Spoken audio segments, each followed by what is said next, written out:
welcome back guys, and welcome to the Frankfurt Musikmesse 2012. My name is Mehdi again, and we're here talking to Ralph from iStomp, and we're going to look at the brand new IPP10, which looks really, really interesting. Hi Ralph, thank you very much for talking to us. No problem, my pleasure.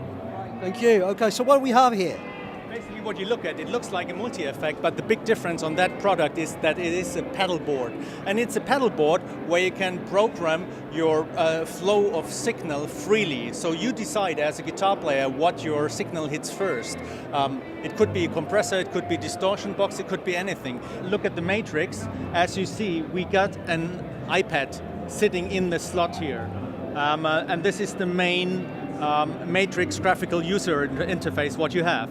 And what I said before, this is now all the pedals you have, and you decide which order they have. For example, if you want that chorus to be pre-distortion, you just drag it to the correct position.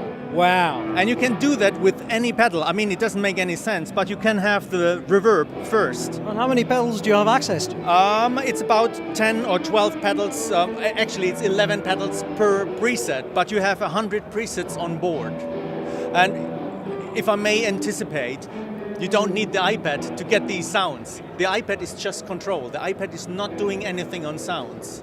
Oh wow, okay, so the iPad is really just about the graphics, isn't it? It is. It is the graphics and the control, and there's another component, I might say, because of all the apps. You have music apps, you have like jazz apps, you have like iTunes, you have metronomes, all these kind of things, GarageBand. You can use that with that machine. There's one thing which I like to add. I don't know if you see that little icon here, which looks like an amplifier. This amplifier could be this amplifier in here, or an amplifier you have connected.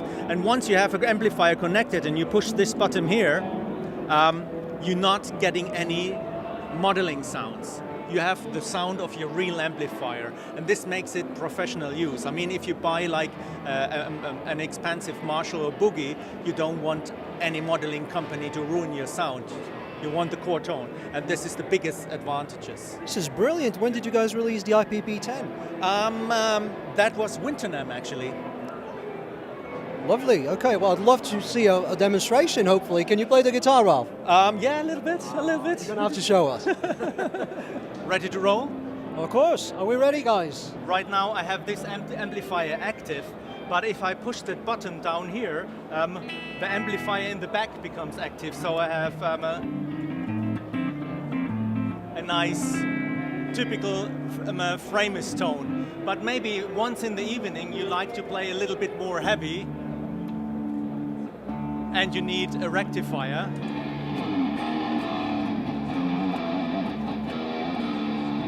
And on both, on the real amp and on the amp model, you can add any effect. For example, D is now my delay. Right, so you have, okay, or C will be my chorus, I think. Yeah. Maybe maybe we add a chorus really quick so you see it. I just press the plus button here, go to multi-chorus, move it in the right direction, double click it so it pops up, and boom, there's my chorus. So it's a no-brainer. Basically what you do, you just intuitively work with the software to achieve your sound. And just to recap, just to confirm, you don't need the iPad. The actual stuff happens in that box. Exactly. It's just control what you do, all the sound conversion, the sound creation, the emulation happens in the IPP. Awesome, that's brilliant. Okay, so that basically makes the IPP10 quite ideal when it comes to studio as well as live situations, isn't it? And as well, I mean, if you're a student or teacher situation, think about that. All the other apps. I have that sound now.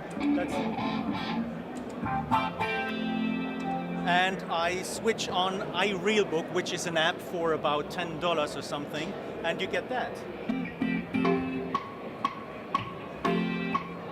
Now.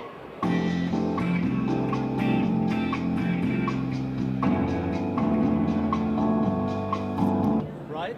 It's a little bit distorted because I cranked the amp a little bit too much.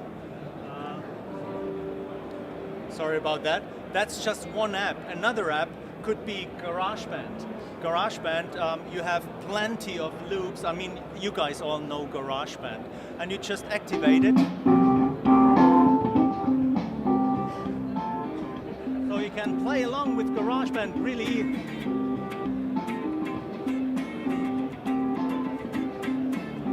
And when you're ready to record, you push the record button and GarageBand records the sound of the IPP10. So you have an onboard recorder.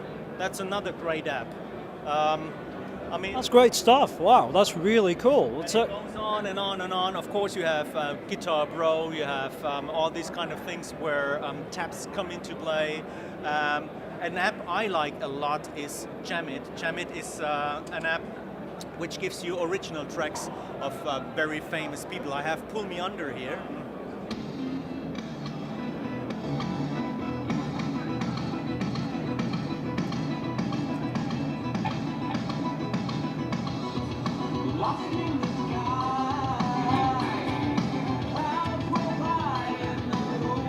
So I can overdub the guitar.